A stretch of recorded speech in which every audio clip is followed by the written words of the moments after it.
Hello, class. Today we will learn what are the 7 subjects. We will also learn how to use the subjects with the verb be in the present and in the past. And don't forget to practice out loud. There are 7 subjects that we use when we talk with people. There are only 7 subjects.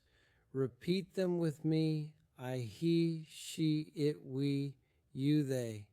Now, we will see how we use the subjects with the verb be in the present.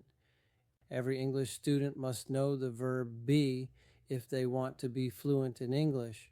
Let's start with the verb be in the present and say it out loud.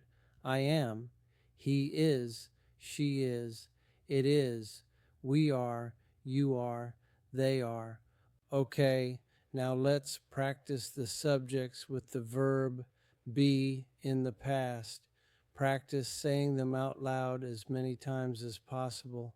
I was, he was, she was, it was, we were, you were, they were.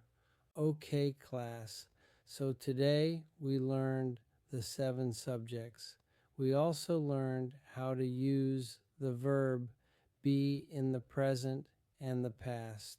Remember to say the subjects and the verb be in the present and the past out loud as many times as you can. See you next time.